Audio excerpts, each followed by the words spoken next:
edge where the cold winds blow. Truth runs deeper than the stories they told.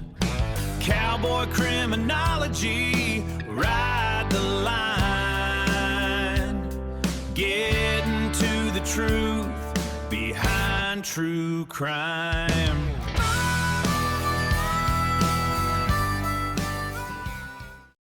Hey everybody, Derek Judd, the Cowboy Criminologist here with Cowboy Criminology.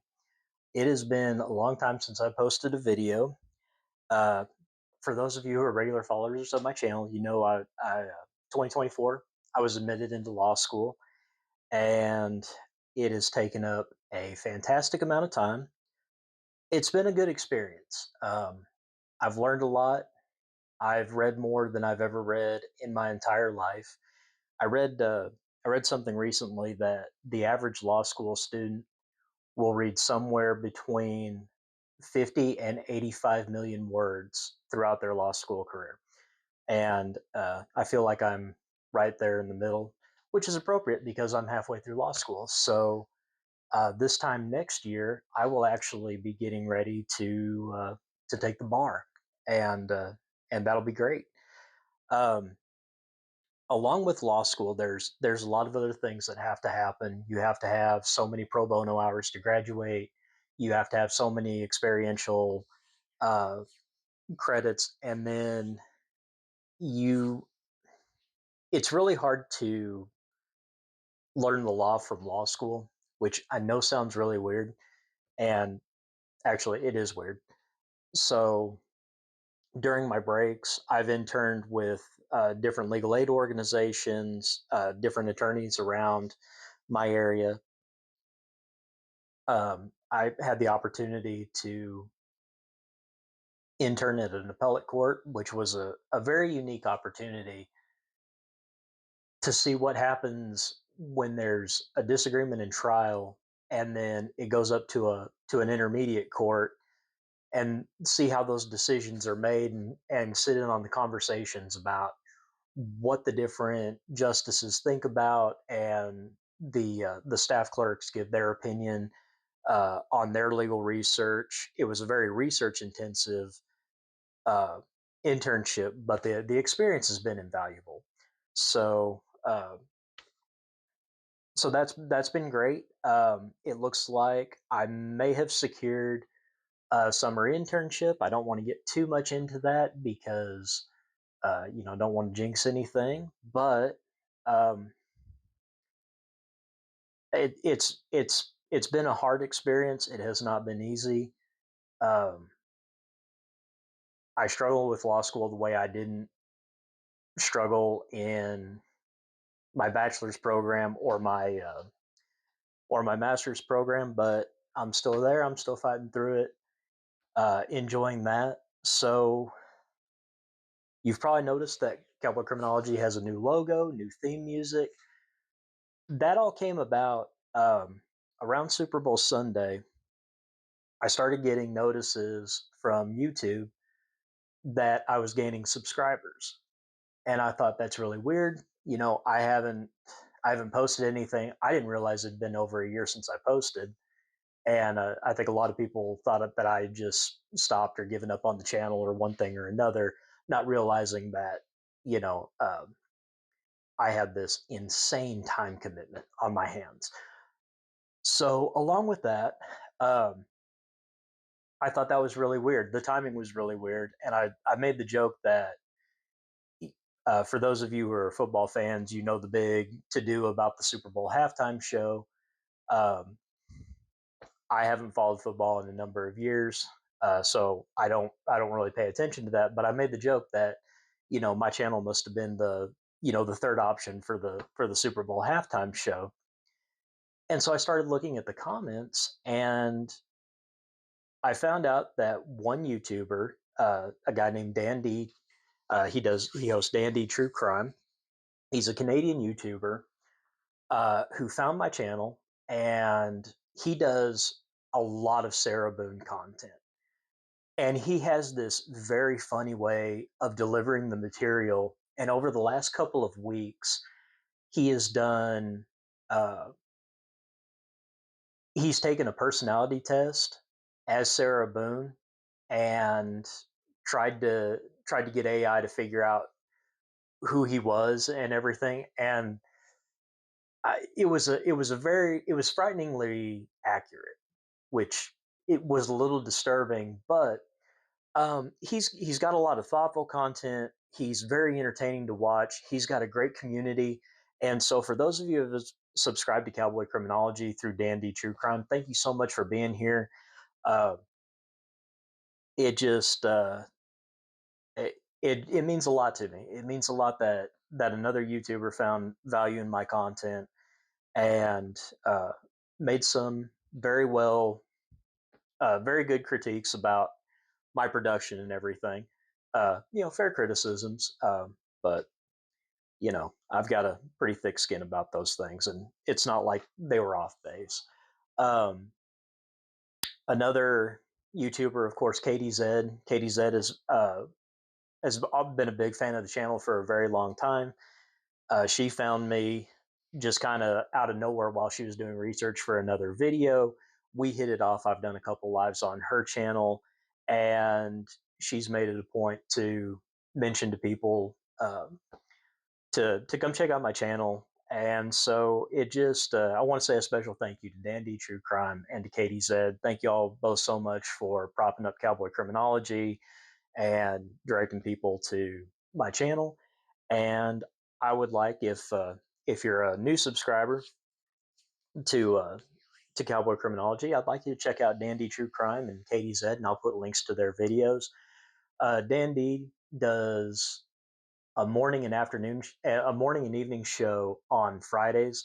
You can check them out; they're always great. His community of followers, they have the conversations are funny. It's very easy to get involved, and the conversations turn very thoughtful. So it may not be what you're expecting. There's not a lot of negative back and forth or anything like that. It's very respectful of other people's opinions, but it is very thought provoking. For Katie Zed, she does booze and body cameras Wednesdays and Fridays, if I'm not mistaken. And she usually partners with another YouTuber named Kfar. Kfar's awesome. He's got several projects going on. He always has a unique insight into what he's doing too. So those are three YouTube subscribers that I'd like to recommend. And finally, a fourth one, Summa Cum Loudmouth. She is doing the Corey Richens trial. She's doing live coverage of that. Uh, I met Summa through Dandy True Crime. She pops in on the channel every once in a while, takes a look at my videos. I've been popping in on her live chats. Fantastic people. So those are four amazing YouTubers that if you can't get enough Sarah Boone content, go see Dan D. If you're curious about what's going on with the Corey Richens trial, uh, by all means, Sumicum Loudmouth. She's hilarious. She's got a great channel. And Katie Zed and K Far, their booze and body camera. Uh, it's exactly what it sounds like, and it's a great show. It's a great time. So now that we're all caught up on that, I found I found a news interview with Lori Vallow Daybell, and I tried to stay away from her cases involving children. It's hard for me to handle those. I think with the respect and dignity that they deserve. Now that she's been sentenced and everything, I just became very curious about. I'm always curious when convicted killers want to have conversations with the media. And the reason I'm always a little intrigued, maybe even skeptical, is because in books I've read by John Douglas and Robert Ressler, they always say that one of the most important things about interviewing any high profile offender is to make sure that you know their backstory. Because if you don't know their backstory, they'll know. And they can bluff you, they can try to turn you into an ally by misrepresenting the facts. And so if you want to get to the truth behind true crime, you've got to know what you're walking into. Admittedly, I didn't know a whole lot about Daybell, so I wanted to kind of familiarize myself. And if you're familiar with the channel, usually when I see an interview or an interrogation, I usually just kind of jump into it with very little background, so I can make my own opinions. But remembering what my mentors have taught me, that being John Douglas and Robert Ressler, I wanted to make sure I kind of knew enough of the backstory to form some kind of an opinion. Okay. So, anyway, most of you crime fighters and true crime junkies, you know all about the Daybell case. She she was convicted for murdering her children. She was tied to a couple of other murders across different states. Um, she claimed to believe that the apocalypse was coming, and to save her children, that's why she killed them. It was a very how can I put this? It was almost a daytime soap opera ish type case. Like the deeper you get into this, you're sitting there thinking, man, how come Hollywood can't write anything this good? And that's because Hollywood's given up on the American people. But that's a that's a different channel, different topic. Um, but it started with family members saying that they hadn't seen her two children, and they asked law enforcement to do a welfare investigation. They confronted her. The children were staying with friends, staying with family, one thing or another. And as it turned out, that just was obviously not the case. She ended up being convicted not only of murder conspiracy to commit murder, but she was also convicted for fraud by deception. She was using the children's social security numbers to get benefits, which is something I think I'll come back to later on in the video. Um, it's it's very interesting because it kind of goes to her state of mind, what she was thinking, possible motive as to why she committed these horrible acts. I mean, you think about it. Whenever a mother is accused of killing her children, and I'm not talking about the postpartum mother or the extremely psychologically disturbed mother. I mean, we don't understand, but at the same time, maybe we offer a little more grace. Uh, the more I kind of got into my research about Lori, it it triggered a familiar pattern, a pattern I've seen in other cases. We'll talk about that here in just a little bit. But after kind of seeing how the investigation unfolded, it convinced me that what I think is more likely to be happening, or what more likely happened, is she tried to justify her actions in order to move on with her life. Unfortunately, it's not an uncommon story. A little odd considering the children were 16 and 7. Just want to check my notes and make sure I'm yeah, 16 and 7. That just seems a little old to want to try to start over with a brand new life with a brand new husband. So, uh, anyway, she also spent nearly 2 years under psychological evaluation. She was originally deemed mentally incompetent. She was rehabilitated, obviously able to stand trial. Um, kind of interesting because I didn't really find anything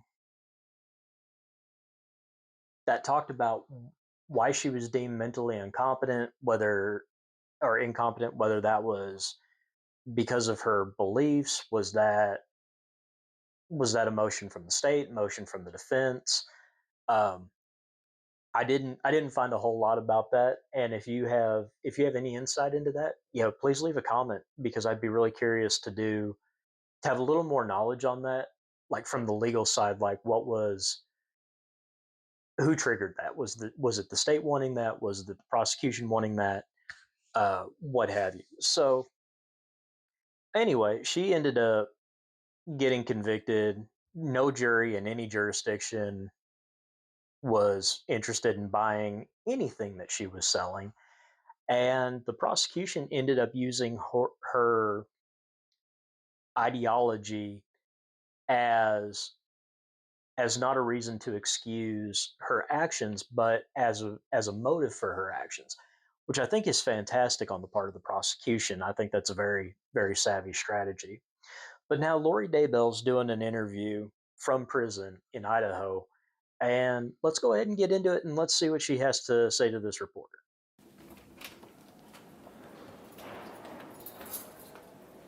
Hi, Lori. Hi.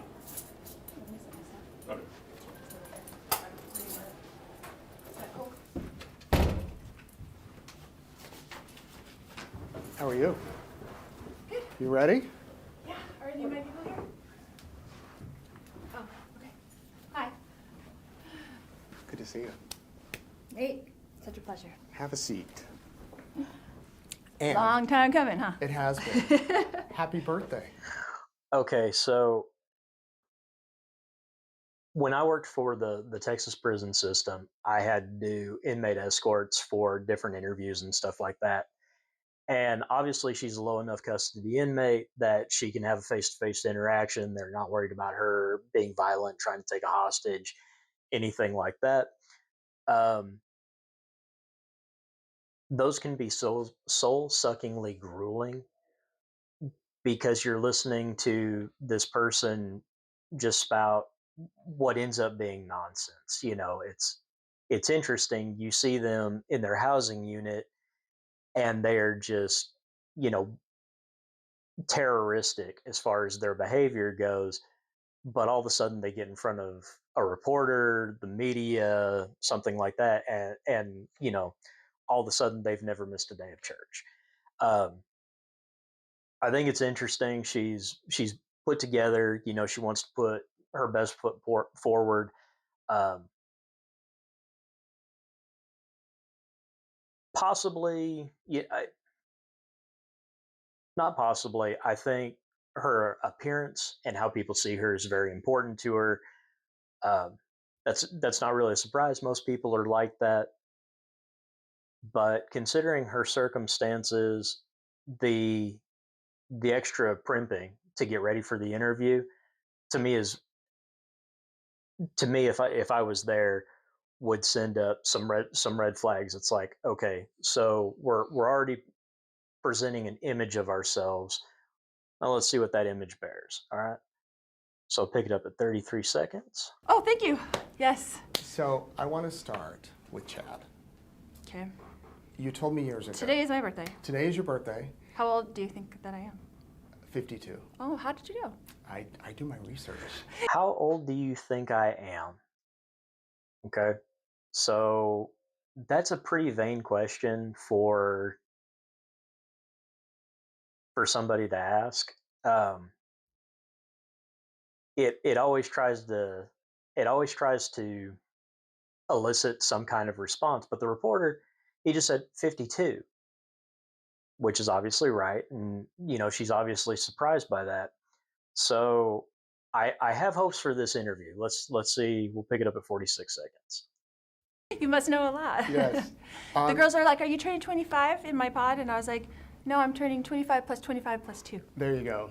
So Do the math. You told me years ago Chad was the best man you've ever met. Chad is a very kind person, yes. Is that still true? Yes. So besides his spirituality, what else attracts you to Chad? He's a wonderful person. Everyone who knows him knows that. You've never met him, right? I haven't met him other than when we were in Hawaii. I'm saying you never met him, talked to him, interacted with him, or... No, Yeah. no. How often are you able to talk with him? So we aren't really speaking.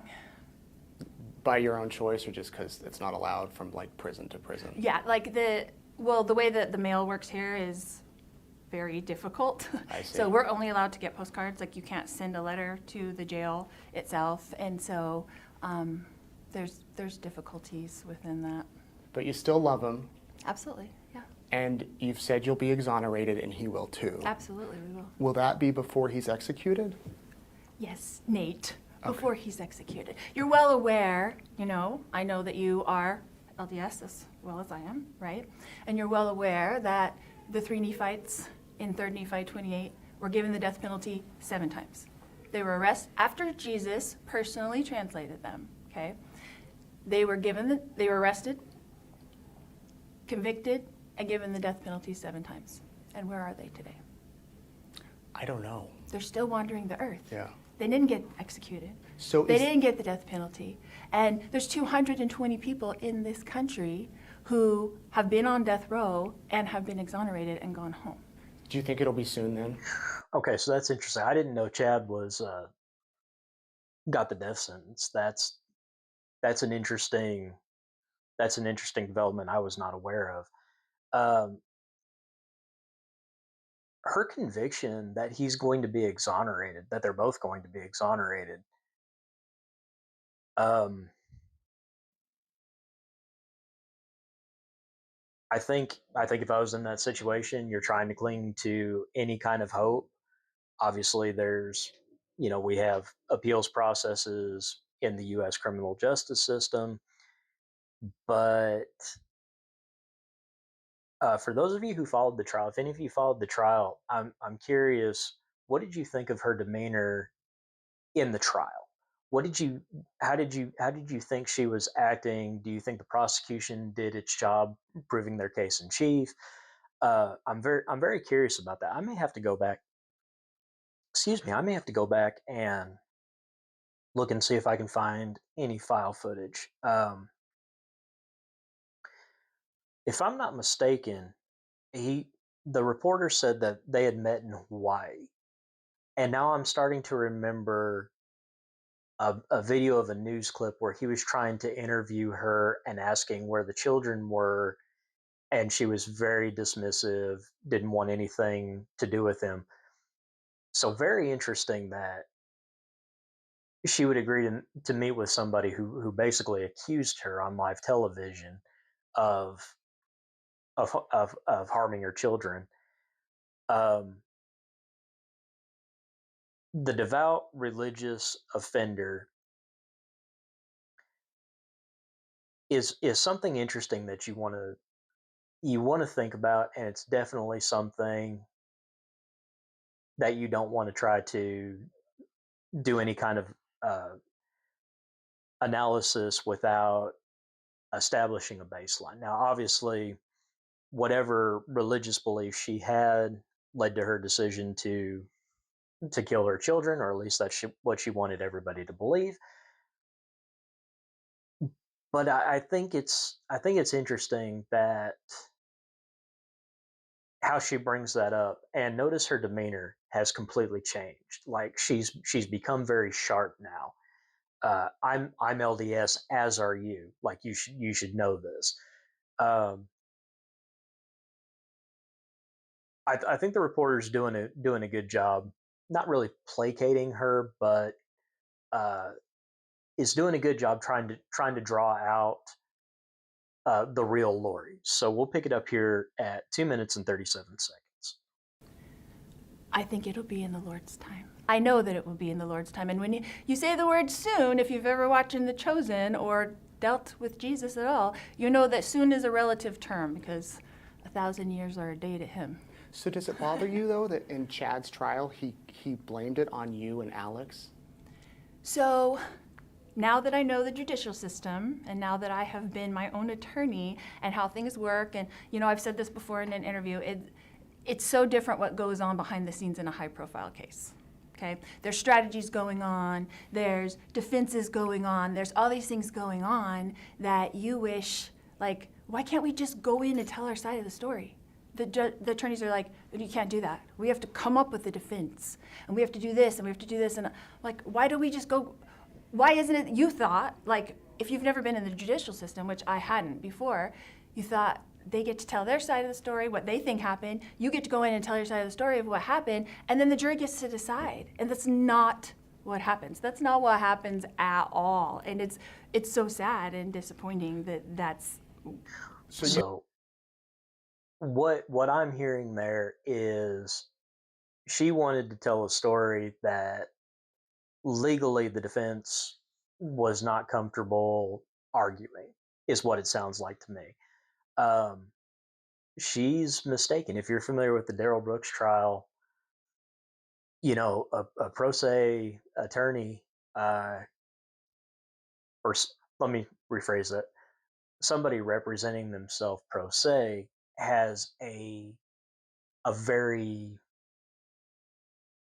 wide berth to present the defense they want.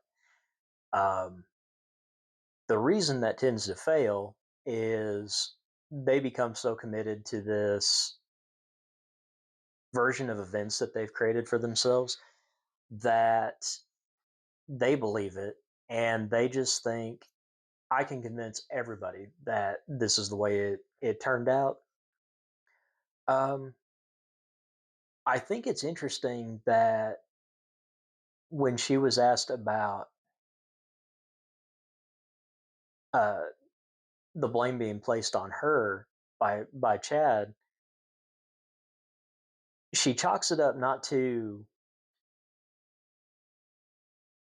let's see, what's the best way, she chalks it up not to deceit, deception, or betrayal. She chalks it up to legal strategy. So I'm kind of wondering now, like, has she delusioned herself as to like what was really going on? Like, was Chad really trying to save his own skin and throw her under the bus? Was he trying to make her the mastermind? Unfortunately, you see this a lot in couples that kill. Deborah Brown and Alton Coleman, from the mid '80s in the Midwest, Ohio, Chicago, Wisconsin, and I think Michigan. They they were a spree killing couple together, but there always seems to be this weird, and maybe weird's a harsh term, but there's this desire to want to see the best in their partner, and oh, they wouldn't betray me. The only reason they're doing that is because the legal system we have is corrupt and one thing or another. Yeah. I mean, the American judicial system has its problems. There's no doubt about it. It's not a secret to you, it's not a secret to me, it's not a secret to anybody. But I've seen this before in killer couples where there's this understanding, and I'm curious if they're not allowed to communicate with each other, because there is a Supreme Court case, Estelle versus Ruiz, if I'm not mistaken.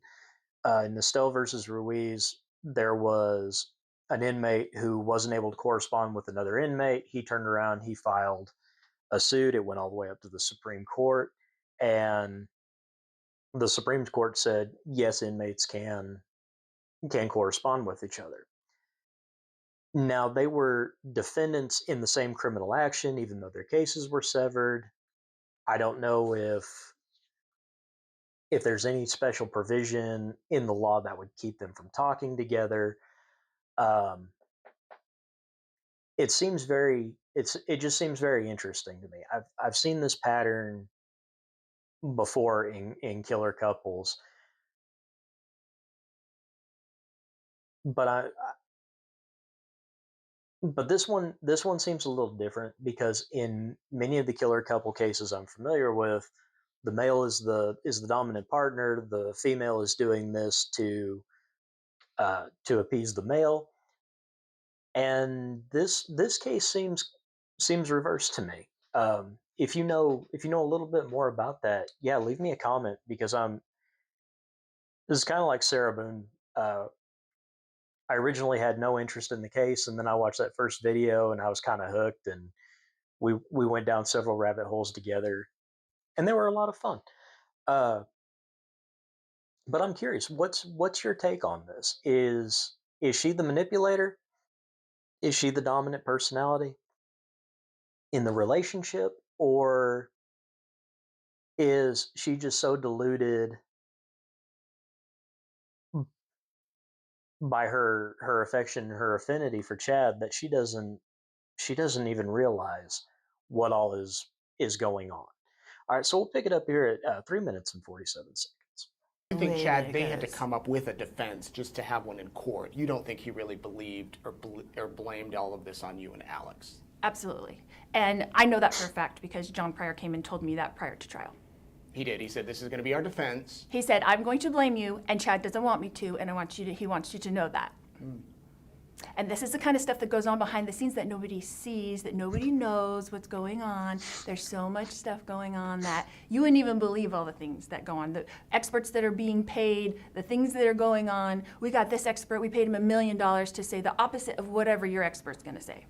Like, what do you mean they paid him? The state paid an expert $1 million retainer to say whatever the opposite of what our state, what our in witness Arizona or Idaho? in Idaho was what our witness is going to say. And the attorneys told me this, and I'm like, are you kidding? Like, Like, you didn't have any witnesses. we did. Yeah, in the buildup, we did. But then We absolutely you didn't did. call him. Well, there's reasons for that. That there's strategies involved. There's things going on, and you have no control when you have attorneys. And that's They're why, doing it how they want to. and that's do why it. you wanted. Okay, I'm going to stop right there at 5 minutes. Okay, that was a blatant lie. Attorneys are responsible for trial strategy. Defendants get to argue their defense. They do it through their attorneys. If the attorney doesn't want to do something because it's not strategically beneficial, if there's any truth in what she's saying, and her reputation for honesty is, let's face it, on some pretty shaky ground. Yeah, there's a lot she's saying here that's just it's not true. And if there were any truth to it, there would be some serious repercussions for the attorney. As far as the state paying $1 million to an expert witness, I don't know how true true that is. Generally, if an expert witness gets up and they're being paid to provide their testimony, they're going to disclose that in court. It's just good trial strategy because you don't want the jury thinking the only reason this person is testifying is for the money, that they're biased by the money. But if it came out that the expert witness was in fact being paid $1 million to testify and contradict testimony, that would seem like a pretty substantial bias. And I think, like I said, I haven't watched any of the trial footage, but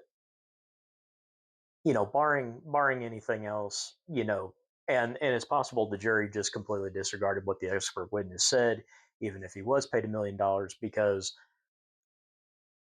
any evidence leading up to her being charged and proceeding to trial completely contradict everything she said so far. So, like I said, kind of an interesting case. Her way of rationalizing through the criminal justice process is something. And so we'll pick it up here at 5 To be minutes. your own attorney. There's several reasons. The number one reason was because they wanted me to sit here for 5 years while they got to know the case. And I wanted a speedy trial.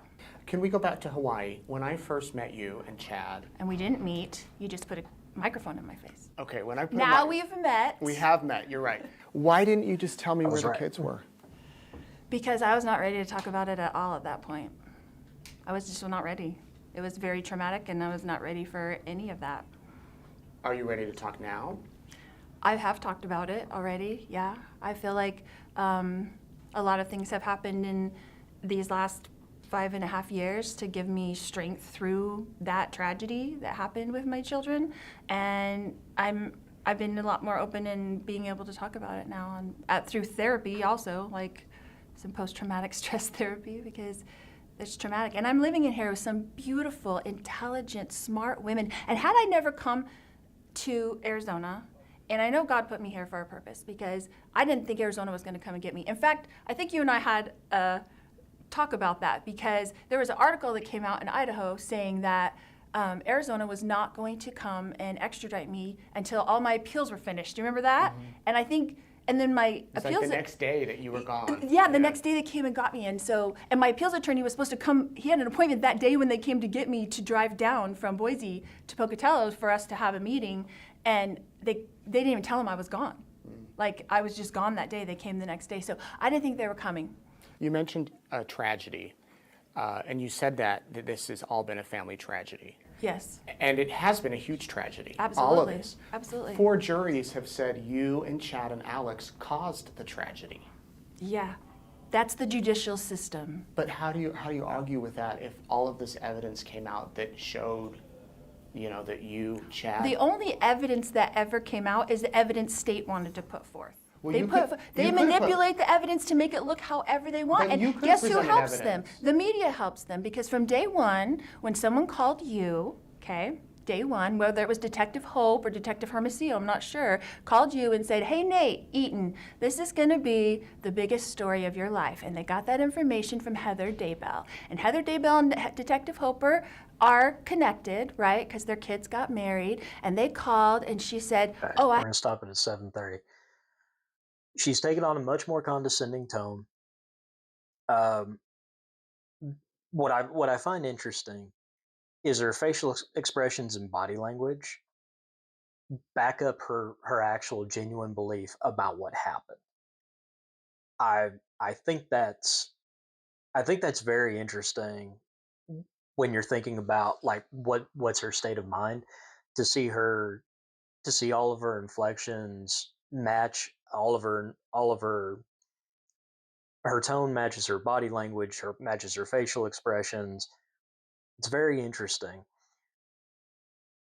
But now it's gone back to, well, the prosecution put on the evidence that they wanted to.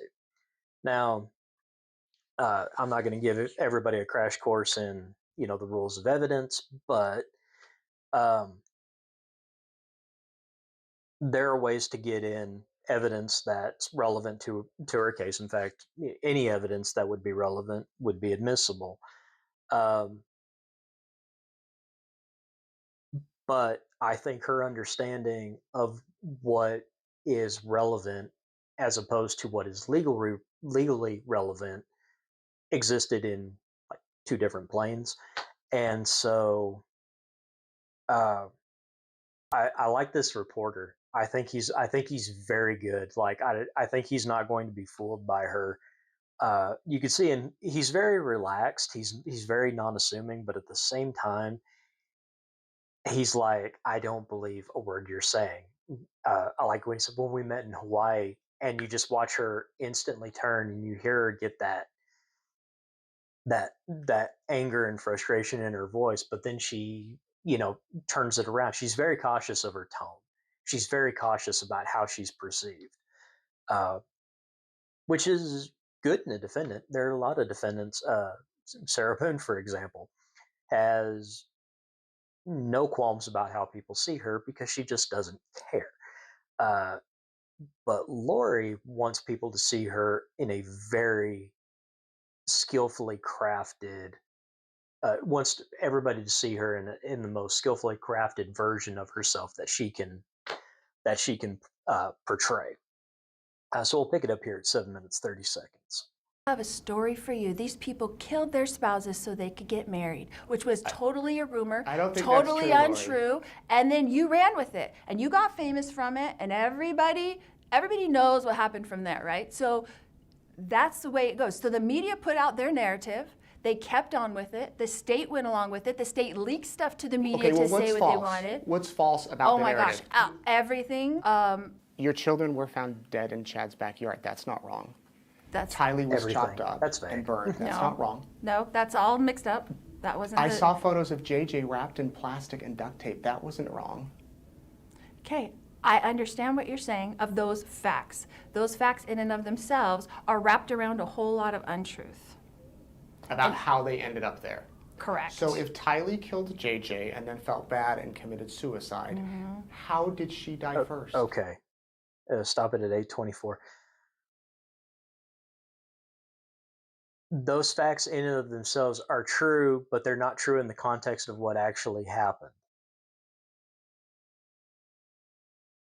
I'm actually going to need just a minute to process that. I'm I'm kind of speechless. I don't really know how to. I don't really know how to go forward from that. That's very wild to me. That she's willing to admit up to a certain point, but then reverses course or tries to change what's going on. It's very difficult to get a beat on her, except whatever's there is incredibly superficial. So we'll pick it up at 8:24. she didn't. She didn't? That's part of their whole fake narrative. That's Who part. burned her and chopped her up? That's part of everything that they were doing. So I don't really want to get into all of those details with you because you obviously are very set in your mind. I'm not here to change people's minds. I want you to change my mind. I'd love to Someone's hear come any down. evidence or facts you have that might make me think, you know what, they have it wrong, but I haven't heard anything otherwise. That's because you've been pushing this narrative for 5.5 years. Do you not telling me that your mind is not set on what it is already?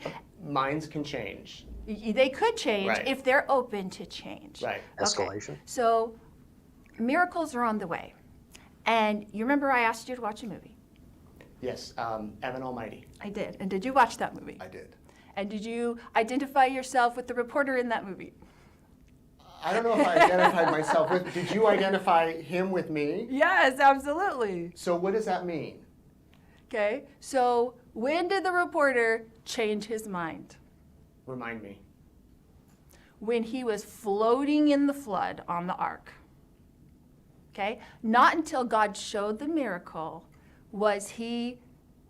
did his mind change. His mind was like, this is a crazy guy. He thinks he's like Noah. Why are you so crazy? He's pushing the narrative, right? He pushed the narrative, pushed the narrative, pushed the narrative. And then the flood came. And he's the first one screaming. And he's screaming and he's running for the ark because he had been pushing this narrative the whole time, right? This fake, false narrative that this guy was crazy, that God didn't talk to him, that all these things have happened, right? That these weren't God things that happened, okay? So then he's the first one to get on there screaming, and when he's floating down the river on the flood is when his mind was changed. So when you're open to changing your mind, I will be happy to enlighten you to the things of God. Well, I would love to hear I'm what sure you you have to would. say. I wish we had more than 30 I minutes. wish we had more time too, because Okay. we could really get into it. So we'll stop it there at 10:28. Okay. We've gone from the Book of Mormon to the Chosen to Evan Almighty. That's it's a very interesting illustration, and I've never seen the movie, but I think I see where she's going. But at the same time, she's telling him, you've got to believe what I'm saying, and in the same breath, she's cutting him off, basically telling him, you don't know anything, and you're not ready to meet me at my level, is basically what she's saying.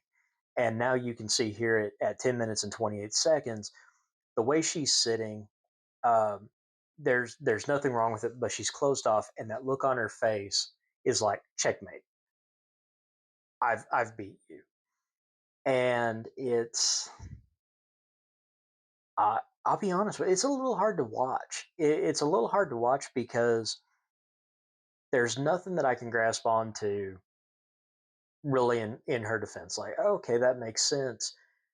she's throwing a lot of accusations at the state. She's basically trying to enlist this entire conspiracy, and Chad, and Alex are just completely innocent in this whole thing. But she is telling a lot of half truths, and it goes back. He was talking about how the children were found, and she's like, "Yeah, the children were found that way, but there's this whole thing you don't know about. The state left all of this stuff out, but never talking about how they ended up there originally." So very, very interesting. All right, let's kick it up here at 10:28. A couple of more questions for you, and then I know that you have some things you want to say. The night before Alex died, he told Zulema, "I think I'm their fall guy." Was he? No, absolutely not, and I don't think he ever said that. I watched Zulema go through probably 13, 14, 15 hours of detectives grilling her. I've watched the interviews. I've watched them all. And I watched her be berated by them, threatened by them, that they're going to arrest her, that she had a part in this, that she's a co-conspirator, and all this stuff until they got her to say exactly what they wanted her to say. And she made that up. She made up a lot of stuff. And I felt bad for her because I didn't want her arrested, because she wasn't part of any conspiracy, because there wasn't any conspiracy. And I felt really bad for her. I do love Zulema. Did you and Chad have anything to do with Alex's death? No, absolutely not. We were very surprised. Let's stop it there at 11:15. If anybody can find those interrogation videos, shoot me a link, because I'd be really curious to look at how the detectives actually interviewed her, to see if there was any. I mean, what she's suggesting is coercion. Um, if the videos are there, they're that pronounced. Surely a defense attorney who is worth anything would have argued that they were coercive. So I'm curious, because I think by seeing those videos, that would give me some kind of inkling into, like, does she see herself as being persecuted? Because if you watch those interviews, those interrogations that she's talking about, it would be interesting to see if it's more conversational or if it's more confrontational. So if you have a link to that, leave it in the leave a comment for me. I'd love to check it out. I think that would shine a lot. I think it would shine a lot more light on this interview than what we're seeing right here. But we'll pick it up at 11:15. No. What were you and Chad and Alex doing in the storage unit, moving the tire and the seat back and forth on the day that Brandon was shot at and the day after? So that's so silly that is. So there was stuff in my garage that I was starting to move into the storage unit. That's what we were doing. And so I moved that stuff in there. But the tire on the Jeep? I moved stuff that had been in there. It was just sitting in there. It had been sitting in there. So I didn't have enough room to park. So I couldn't carry it. It was heavy. So I had Chad help me put it in. And the next day, Alex was like, "Where's all that stuff in the garage?" And I was like, "I went and put it in the storage unit." He was like, "Oh, I need that." So we went and got it. And that was it. Can you see how, let's say you're not here. Let's say you're Sure. at home and you find out about this story and you do all your research. You go through all the court documents. You watch the trial. And you're watching another woman going through exactly what you're going through. Can you see how it sounds kind of crazy what you're saying? Like the fact that this was all a coincidence, or you were just moving stuff in and out? Yeah, because the narrative has trained the people. But The if you narrative did has your trained the own people. research, The narrative has trained the people. I have people come up to me all the time in the jail. "I know everything about your case. I've watched everything." And they have every fact wrong. but aren't you in isolation? Are you able to talk with other inmates? Yeah, you have no idea what it's like in there. Okay, I'm in max security. I'm in PC, which I didn't choose to be, but they put me Great in question. there for safety reasons. Tell me what PC means. So, protection. Okay. Yeah, you have Protective to- custody. Protective custody, yes. Okay. And so I'm in a max pod with all the other women that are max. So there's like 8 women in Protective my pod custody. that are facing the death penalty. Oh, he already knew. Okay, we're all in rooms in there, and we are all in there 23 hours a day, and we get 1 hour out a day to take a shower and clean our rooms, and that's how it is in there. But all of our doors have openings so we can talk to each other even through the doors, and so yeah, so I'm not isolated. But when I am transported to court, like for my 2 trials, right, I'm with the women all day long that don't normally see me. So I'm friends with everybody in my pod, but other women will shout out to me that, oh, I know everything about you. I know everything about your story. And they've been so indoctrinated by the media and their narrative that they put out. And nobody was asking me what's happening. Nobody asked Chad I tried what was to. happening. Well, would you have listened then? You have to. Absolutely. I wish you You and need to be on the boat, Nate. Are you on the boat yet? Because when you're on the boat, Nate, I am going to be happy to share all this stuff with you because miracles are on the way. I wanted to Miracles are on the way. And when you're on the boat, that's why I sent you that last video. message. Get on I the sent you boat. the last message saying, when you're on the boat, you'll be ready. So When you're on the boat. you say Jesus is your friend. Absolutely. Does he support cheating on your spouse? We weren't cheating. Does he support killing your husband? I didn't kill anybody ever. Killing your kids? I didn't kill anybody. Killing as you your know. boyfriend's wife? Okay. Was I in Hawaii when Tammy died? How did I kill her? Are you going to explain that to the world now? How did I do that? Using your kids' money while they're dead. Okay, all that is messed up too. That's all lies. How did you rent that unit in Hawaii? That's With what all money? lies. Chad rented it. I did not Chad rent didn't it. have any money until Tammy died. Chad rented it with his own money. Okay. Chad was an author and a publisher and had his own company.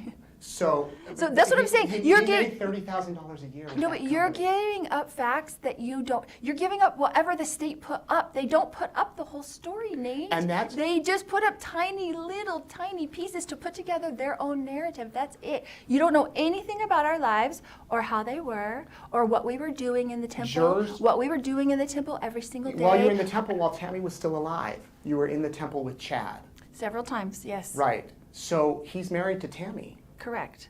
Tammy came to the temple with us too. The three of you. At some points, yes. How many times? Probably twice. When is this narrative going to come out? When are you saying the full story is going to come out? Like your side, what really So happened? I'm writing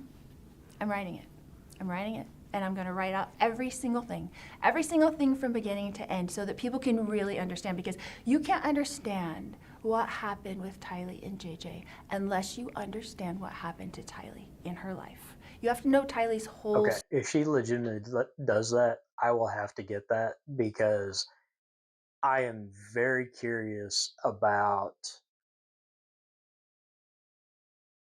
the personal writings, the way somebody in her position would view herself and view her circumstances. Um, I did a video about Gerard John Schaefer, the killer cop from Florida, and he wrote just a god awful, horrific book, basically memorializing all of his victims.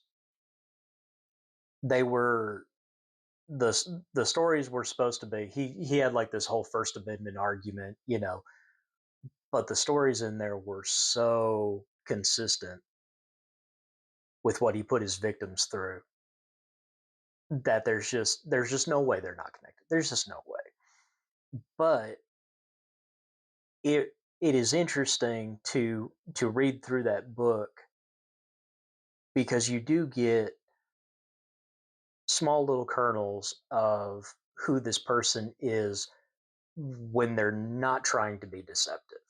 Um, I thought it was interesting the way she was answering those questions. She was doing deflections, but she's being accused and she's laughing it off. Like, oh my goodness, how could you possibly think that I had anything to do with that? When she says that, she didn't kill the kids, she said that with such a tone of authority. I don't think she did. I mean, just based off of that, but that doesn't mean she didn't set the whole thing up. That doesn't mean she didn't know what was going to happen. All of this stuff, and then did you see how defensive she got when he brought up the fact that uh, that they were using uh, the benefits from the children? Excuse me. They were using the benefits of the children in Hawaii, and now she's on this whole tangent. About that's part of the narrative, and get on the boat, get on the boat. Uh, man, Uh, this is wild, and I have to wonder if she actually believes what she's saying, or if this is just some kind of, I don't know. If she's doing it just to get attention, that would make sense. If she's doing this because she actually believes it, that terrifies me. And so I'm not really sure where I fall. So if she does actually write that book, I would be very interested. Uh, well, first off, uh, who's going to publish it for her? I'm sure there's a bunch of places that would publish it for her. But there's definitely going to be a fight because of Son of Sam laws over who is going to get the profits off of that book, because she can't profit off of her own notoriety. So that would be a very, very interesting. That'd be an interesting follow up to this whole thing. But let's pick it up at Story from 1545. beginning to end. And when you know what happened in Tylee's life, you start to understand. The understanding, the lights click on. But nobody has said that. This lady got up in Idaho. It was 1 year after I had been arrested, and it was going to be Tylee's birthday. And there was a lady in Idaho Falls, and they were having some kind of vigil, and it was on the news because I was in a pod by myself at Madison County, right? And I'm watching the news, and this lady comes on, and she says, oh, it would have been Tylee's 18th birthday because she died 2 days before her 17th birthday. And she said, it would have been Tylee's 18th birthday today. And if Tylee were here, she would be out with her friends, and she would be singing and dancing, and she would be doing all these things. And this is a lady who has never met Tylee, never knew her, never knew anything about her life or our life. And I was like, do you know how many of Tylee's birthdays we spent in the hospital with her screaming in pain while she's on morphine, and the morphine isn't enough to take away the pain? Wait. Are you really blaming this all on Tylee? No, absolutely not. I'm saying Tylee had a really hard life, and people don't So understand. how does that tie into her death and your son's death and Charles being shot and Brandon being shot at and Tammy's death? Okay, Her all illness. those things connected, right? It's a domino effect. So in 2017, I was told by the Lord that I was going to become like Job and lose everything. Will I do this job if I lose everything? And so this domino effect of things happened. This is all the Lord's doing. And guess what? He's going to come forward and tell it all. And I don't have to. But I am writing it all down for posterity. I am writing it all down because you know what he told me? You know what Jesus told me? He said, this is going to be real good scripture reading in the future. So if you go back and you read the scriptures and you find all these stories that were going on, what do you think is going to happen? These are the last days, right? We believe that. You believe that, right? When can I get a copy of this? Because I want to read it.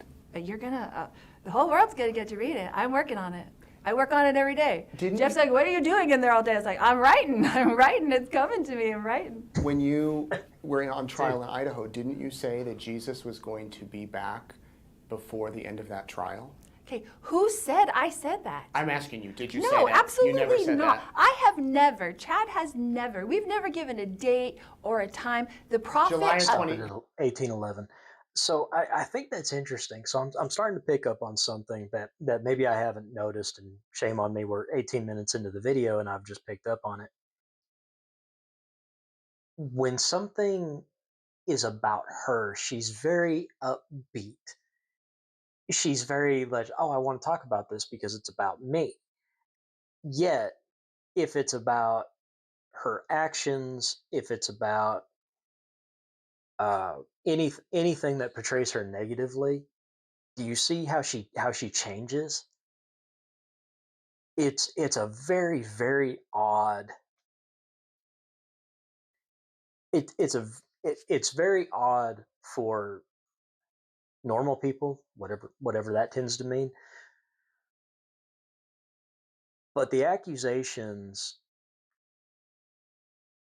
because they portray her negatively, she attacks them. But when it's something like, oh, I'm writing a book, look at what I'm doing, I'm very popular, all of a sudden her tone changes, her inflection changes. She becomes almost not really a different person, but there's obviously a transformation there, and she goes through it. She slips from one to the other very very quickly. I do like the reporter. I think he's got a great poker face. Um, he lets his questions do the talking, which I think is fantastic. He lets his questions do the talking. He gives her a little leash to kind of go down a rabbit trail, but then he's really good about pulling it back. I think he's doing a fantastic job uh, from an interview and interrogation standpoint. Um, her behavior is just odd. So let's go ahead and we'll pick it up here at 1811. Where did July 20th Somebody come from? made that up and put it on there. I have never said it. Chad has never said it. We've never had a date. We're going with what the prophet says. When President Nelson gets up and says, these are the last days, we need to prepare for the second coming. We need to gather Israel on both sides of the veil. That's what we were doing. That's what we were working on. And we wait for his timing. The Lord has his own timing. He's never early. He's never late. Why has His Chad been timing excommunicated? is great. So I think that was false too. That was mean. That was mean. To excommunicate him? Absolutely. Are you still a member? As far as I know. Okay. So Lori, if you could go back 6 years Yeah. ago, Yeah. June of 2019, Okay. would you change anything that's happened over the past 6 years? Oh, that's a good question, Nate. I don't think I could because could. we were foreordained to do this mission, right? The Lord is using Chad and I right now, and this is what he's told us, as instruments in his hands. What do you think he's trying to teach the people, especially his people, his church? What do you think he's trying to teach his people right now while he separates the wheat from the tares? He has to have an earthquake. It has to be so detrimental. It has to get everybody's attention. Our case has done that. And what is he doing with that divide? He calls it, you know what Jesus told me? He calls it the great divide. What do you think he's doing with it? I don't know, but He's teaching people not to judge. Don't judge something. You weren't there. You don't know what happened. Don't judge. That's what he's doing. And he's separating the wheat from the tares right now in his own house. And he's using Chad and I to do it. So what if you end up going to Pocatello in a few weeks Yes. and spending the next 30 or 40 birthdays Right. there behind bars? That would be God's will, but I'll tell you right now, that's not going to happen. It's not It going is to happen. not going to be 20 or 30 years. No, it is not going to be 20 or 30 years. I will testify to that right now. So if it's not, how about we meet every year on your birthday and we do a follow-up interview and you can give me the timeline? Absolutely. I don't have a timeline other than what the prophet has said. Did you watch conference? I'd This take last the conference? over-under Did you on watch that. it? Are you able to watch it in here? No, but I was Did at you the read it? prison. At the prison, I was able to listen to it because on your tablet you have AM/FM radio, so you can listen to the okay. whole thing. So I got to listen to it the last time before I came. But they did have one. They have one. I think it's a 2023 conference on our tablet here, so I've watched it over and over. But all the prophets, all the apostles, everyone in the LDS church is saying, prepare, gather Israel on both sides of the veil. I was going to the temple. I went to the temple every day for like 3 years. I was doing all Charles' family's work. I was doing all my family's work. I was gathering Israel on both sides of the veil. And Jesus came there. That's his house. And he talked to me, and he told me that he needed me to do a mission for him. And this is what we're doing. And the media has turned it all around, but it was supposed to be. You know, there's always a Judas. And I almost used to think of you as the Judas. Me? Was I on the dark list? No, but this is what I'm saying. There's a Judas. People think that Judas is a villain. And Judas is not a villain. You know what Judas was? Judas was a vessel. Judas was a vessel for God's plan to come to fruition. And he told me the other day, it's coming to full fruition. God did. Yes. So when we are, just like he told Noah, who was what? Steve Carell in the movie, right? So God came there and talked to Steve Carell. Is that true? In the movie. Yep. And the media guy didn't believe him, right? This guy's crazy, right? God didn't talk to him, didn't tell him to do it, didn't tell him to build a boat, buy all those lots, make his wife mad, spend all his money, build a boat, because that whole thing was going to get wiped out, right? So God has told me lots of things, and this is one of the things that he told me. He's using us as instruments in his hands to separate the wheat from the tares. Did you ever think... And people are choosing. Do you know how many people have left the church over our case, which, what does our case have to do with the church? Nothing. Has nothing to do with the church. We're not against the church. Did you ever think you'd have the title of convicted serial killer? No, do I? Well, 4 people. I mean, I guess you could technically say that, but everyone in the world knows that I didn't hurt anyone. I've never hurt anyone in my whole entire life. Well, years ago, everybody I've talked to, your friends, family, say you were a great mom, so much fun, loved to dance, loved music, loved to travel. You were the light of the party. Okay, so stop here at 2247. Did y'all just catch that? She made an admission, but then at the same time, completely ignored what she had just said. She's like, yeah, I guess you could say that. Like she gave it some reflection, like, huh, yeah, I guess technically I am. But then she's like, oh, nobody can prove that I killed anybody. Which I mean, I I just watching what I'm watching. I don't think she actually killed anybody, but I think she knew. I think she was the linchpin of the whole thing. So from what I'm seeing here, yeah, um, her her understanding of the LDS Church, the Book of Mormon. I'm by no means an expert on either of those things, but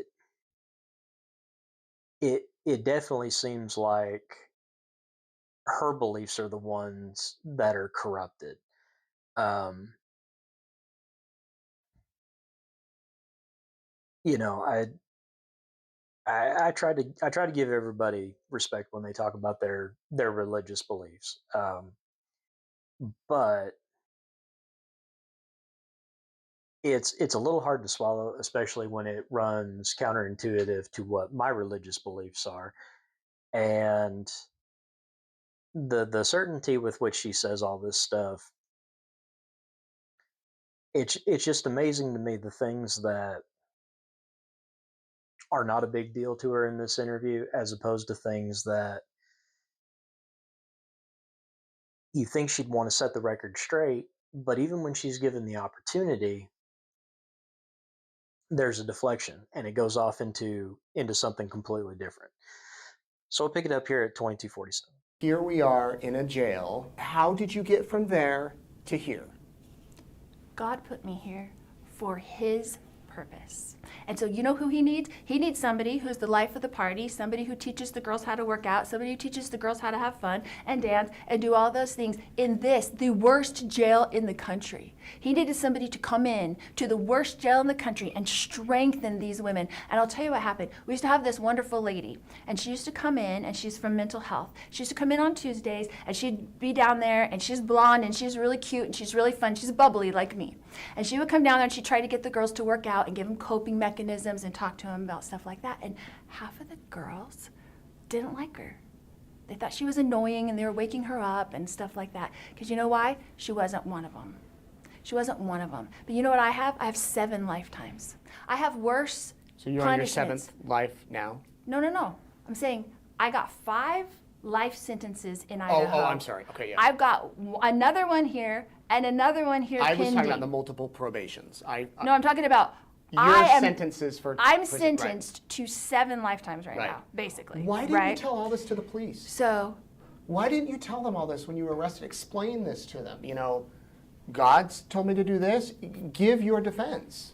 really? What happens to people when they say God told them to do something? They lock them up. Well, I'm locked up. Well, whatever the reasoning, if you really did think Tylee was responsible for this, why don't you tell the police? She had chronic, pancreatitis. JJ had autism. All of these things. All of these things. Why didn't she you tell was the sexually abused by her dad from the time she was 3 years old and forced by family court to go to him for 10 years. You don't think that was hard on her? She was in the hospital all the time. She had chronic pain. Why not tell the police all this? At the very beginning, or what are you talking about? Whenever. I don't think you've ever talked to a cop, have you? You know when I called the cops? I called the cops 2 times in my life. Guess what happened to me? I called the cops when I was pregnant with Colby, and his dad had beat me up, and I had a black eye, and I was thrown down the stairs, and I was 8 months pregnant. You know what they did? Nothing. They did not help me. And the second time I called the cops is when Colby was 10 years old, and we were at church, and we came in the car home, and he told me how Joe had molested him, and he didn't want the same thing to happen to Tylee. She was only 3 years old. Okay, I called the cops, and guess what I did? I called them and I said, hey, this stuff happened. I don't know what to do. They said, we don't care. Call the county where it happened. So I called that county. And I told them the whole story, like, my son just came to me, he's 10 years old, this happened, blah, blah, blah. They said, we don't care. Call the county where the perpetrator is living. So I called that county, and I said, this is what happened. And nobody would talk to us. And then the county finally called me back where it had happened, where we had lived previously, and they said, okay, come in tomorrow, bring the kids in, and we'll forensically interview them. Okay? So we did all that. I did everything that the cops asked me to do. And then when I was in there, they said, after they met with Colby, they interviewed him for 45 minutes, they interviewed Tylee, they came out, they said, Colby met all the criteria we used to prosecute. Okay. And we're going to So, giving her the roughest benefit of the doubt.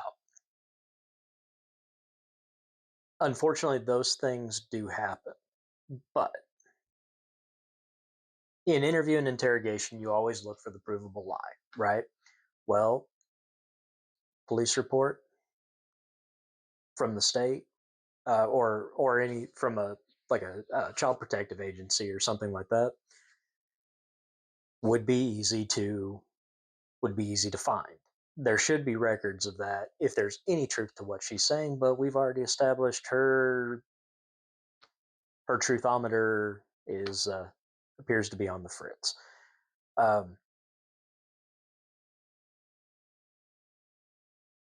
Do I think those things might have happened? Anything's possible this day and age. There's a lot of horrible people out there doing horrible things to people who can't fight back.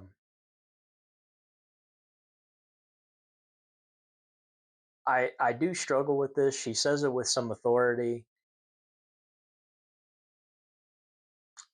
but I don't.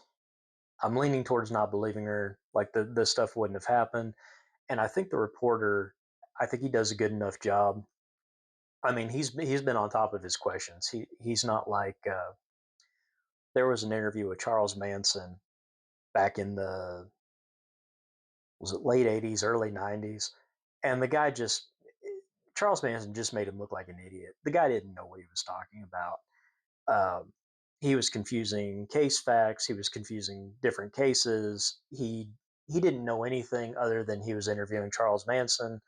And Charles Manson took advantage of the primetime publicity and just made that guy look like a complete fool.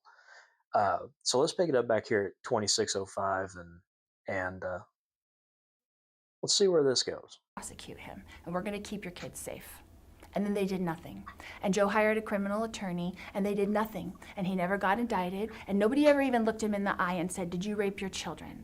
And for 10 years, the judge told me that if I didn't take Tylee to him every other weekend and 30 days in the summer and every Thursday night, that she would put me in jail. If I was late for one visitation of dropping her off at a dad who was raping her in the middle of the night, that I would be put in jail if I didn't abide by that. Did you have anything to do with Joe's death?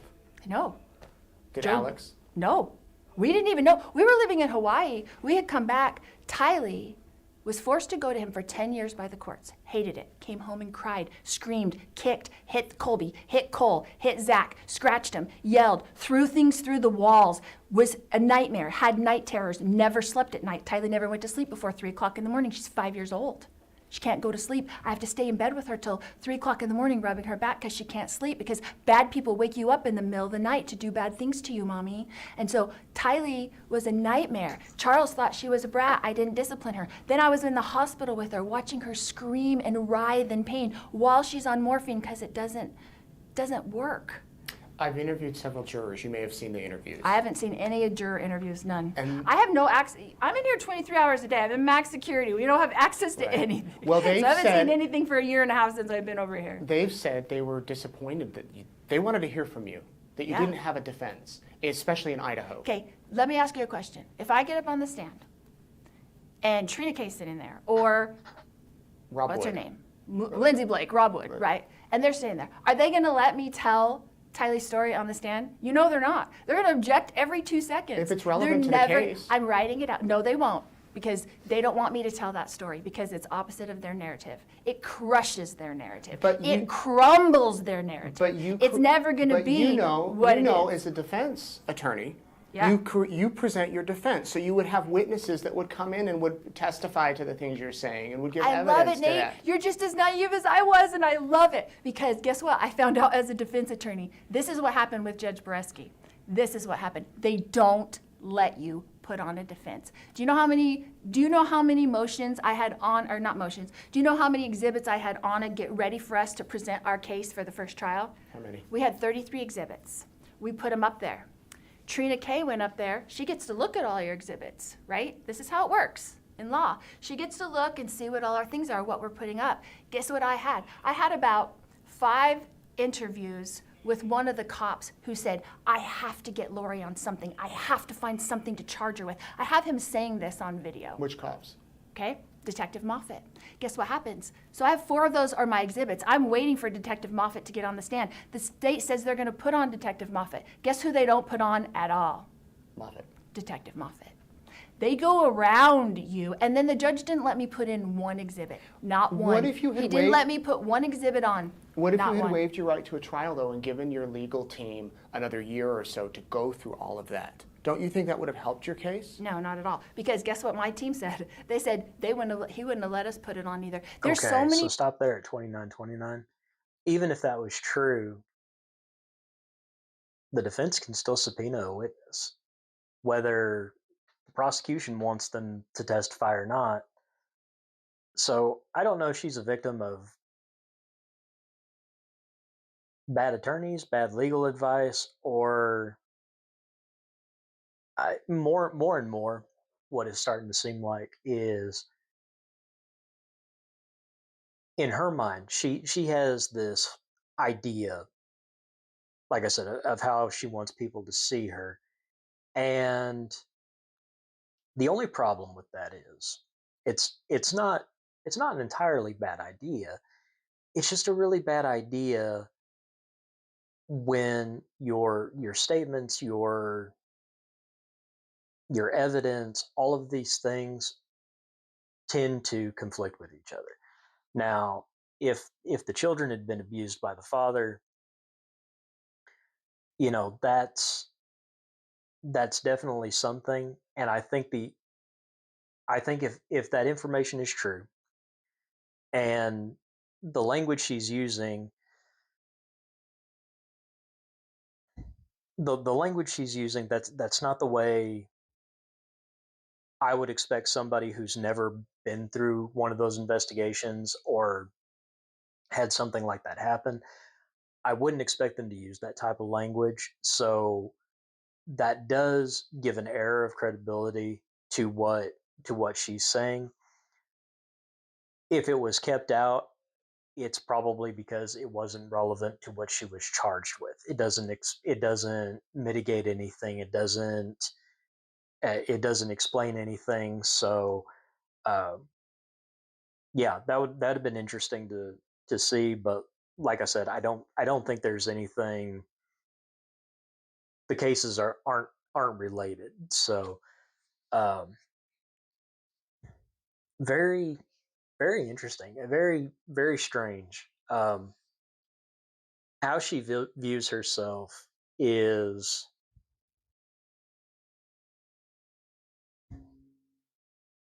it's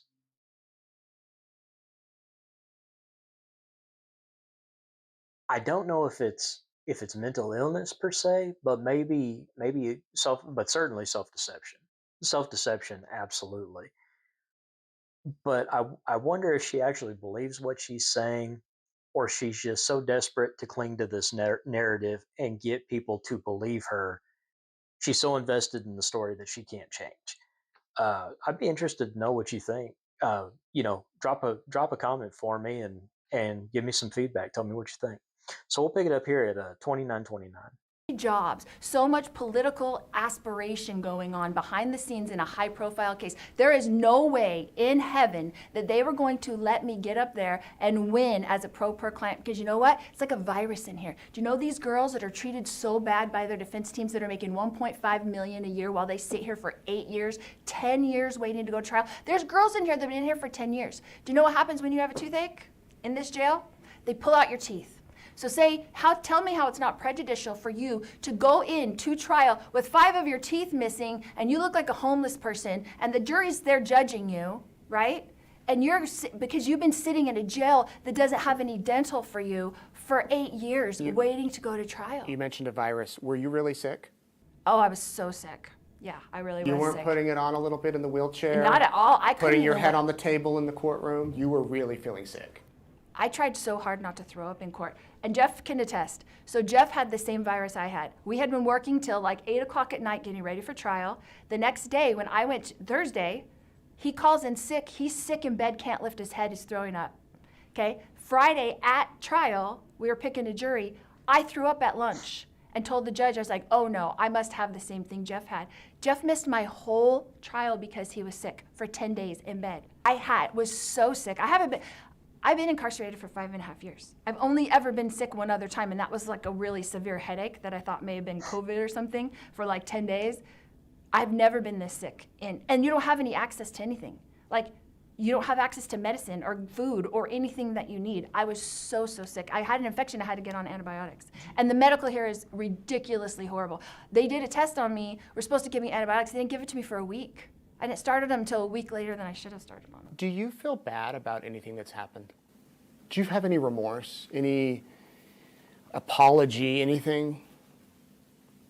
Bad about anything that's a really broad question. It is a broad question. About the past 6 years, do you feel bad about it? Do I have bad feelings about anyone? Not bad feelings. Do you personally feel bad or feel some remorse for the victims in these cases? None of the people are victims. So are you the victim? Is that what you're No, saying? I'm not saying I'm a victim at all. I'm not saying that at all.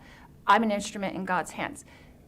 The victims that you call victims are not victims. Tammy died of natural causes.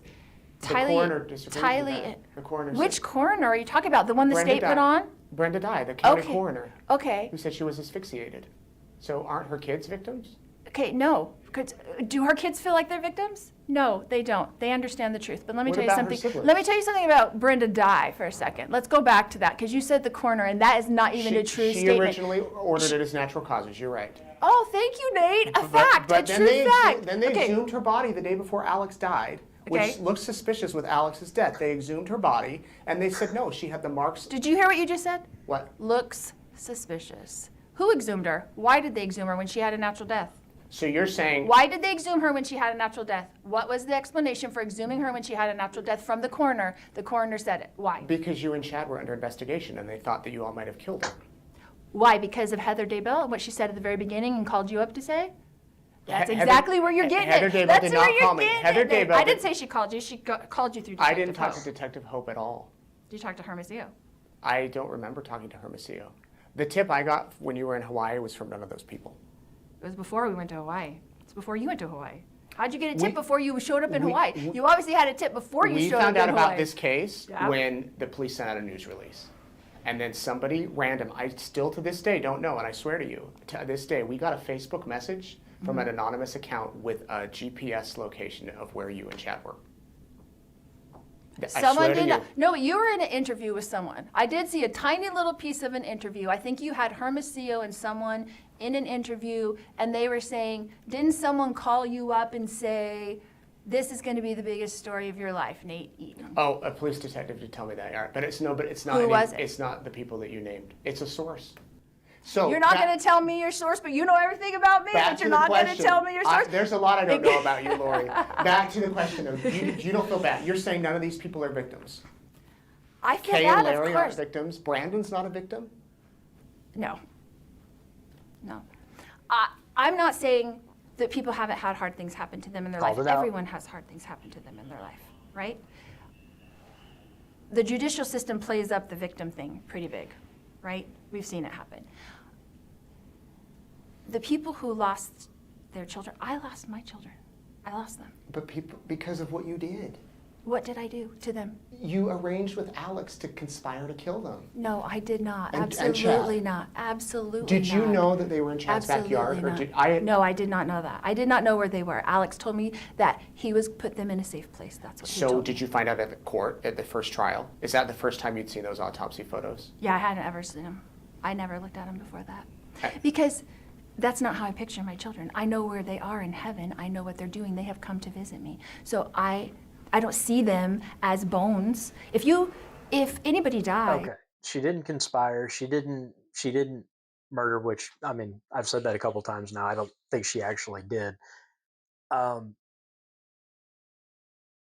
You don't know where your children are, but you make up these stories and tell police they're visiting a relative, they're visiting a friend, they're anywhere but where they actually are. You didn't know where they were, and then somebody tells you your children are buried in your husband's backyard, and you don't completely lose your mind if you didn't have anything to do with it. Well, that just failed the BS test, didn't it? 3506. and you go to a cemetery and you dig them up 9 months later, you're not going to like what you find. It's not going to be They're pretty. not going to look like that, Lori. They're not going to I'm look saying like Tylee. anybody isn't going to look like that. I'm saying once your spirit leaves your body and goes to heaven, okay? Because I died, right? When I was giving birth to Tylee, I died. And my spirit left my body. And guess what happened? When you're out of your body and you're your real self and your eternal self and who you are, you could care less what happens to your body. I've had that experience. Chad's had that experience. There's others that have had that experience. So the body dies. Everyone's dying, right? We're all going to die. Our bodies are all going to go back to the earth where they were from. And we carry on. We move on. So my children are in their eternity. They're doing well. They're happy. They're moving on. They don't want me to be sad. They came to me because they don't want me to be sad. They said, Mom, you didn't do anything wrong. I've got one last question for you. Sure. There's a lot of people that say I shouldn't have interviewed you. Well, they don't know I've interviewed you, but they say that you don't deserve a platform because of what you've done, what you've been found guilty of.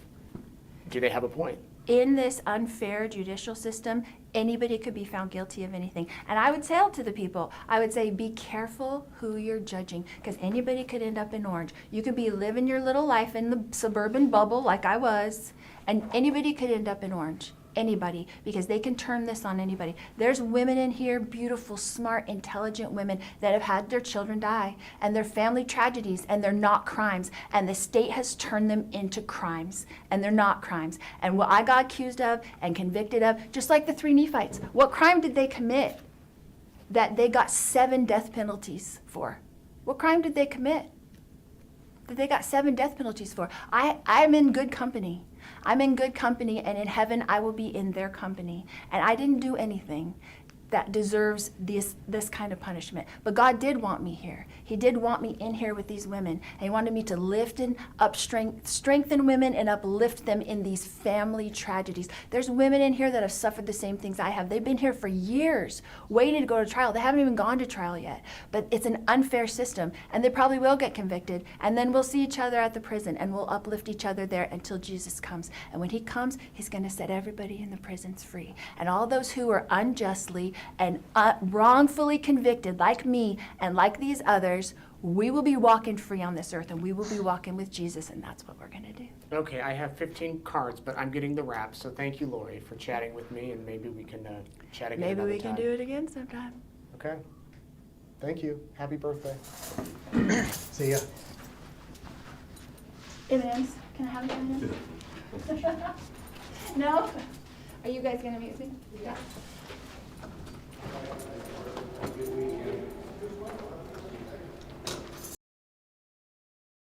Okay, we'll stop it there at 3815. That was wild. This case has repeated a familiar pattern. And if you're familiar with the show America's Most Wanted, they did a story about a guy named John Frederick List. And he was an accountant in New Jersey, lived in a old. I think it had something like 18-room mansion. It was his mother, his wife, him, and four children, if I'm not mistaken. And he had lost his job. He kept taking on positions that he's not really a front of the house person, he's a back of the house person. He's not really good at looking people in the eye, he's not really good at salesmanship, his people skills are lacking. He loses everything. And he's fixing to lose the house because he can't keep work. His mother's always riding him. His wife has given up on him. His oldest daughter, Patty, is wanting to do drama in school. And as a very religious man, he thought, the kids wanting to play sports, be in drama, things like that, were pulling them away from God. Blamed his wife's influence because she didn't go to church, one thing or another. Okay. So fast forward, he decides, and you'll make the connection between Lori Daybell and John List here in just a second. The connection is he decided to release them from their mortal bodies so that they could ascend to heaven and they wouldn't be judged by people. They wouldn't be looked down on people. They wouldn't have to experience the harsh realities of the world. They would go to heaven pure and innocent. Okay. Meanwhile, you'll see where it just dawned on me that there's another connection. He splits, he changes his name, he starts all over, he gets remarried, and he lives a very normal life. He's successful in what he's doing. All of a sudden, America's Most Wanted comes on television, and they bring in a forensic sculptor. Was a forensic sculptor, forensic artist.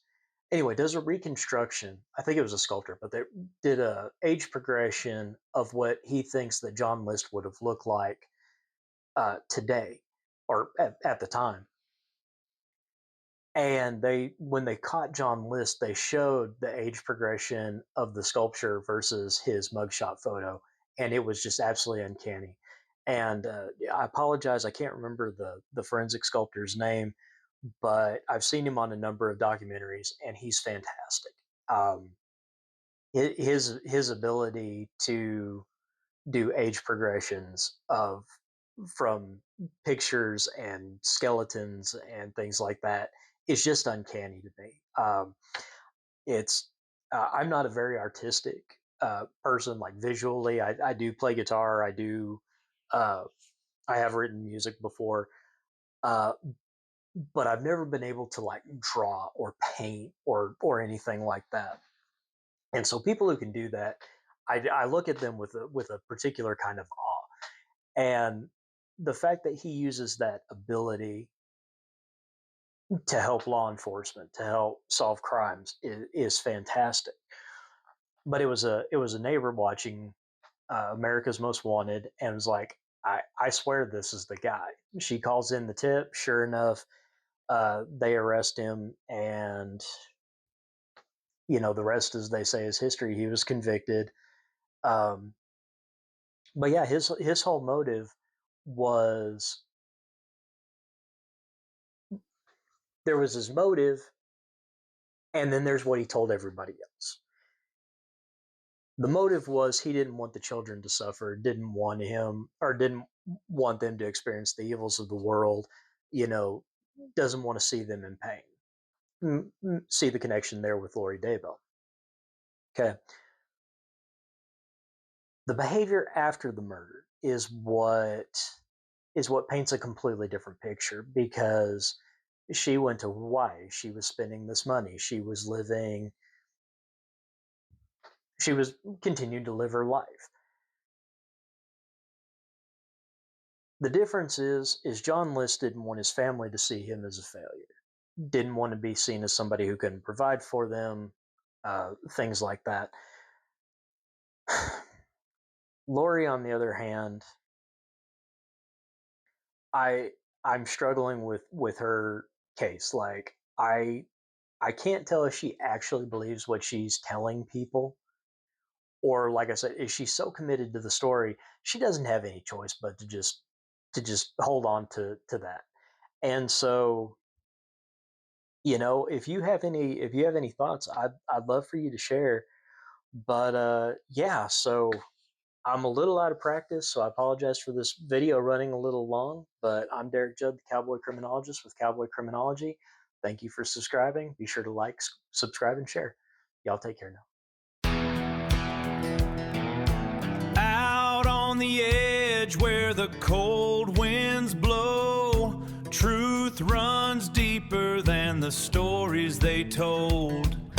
Cowboy Criminology, ride the line, getting to the truth behind true crime.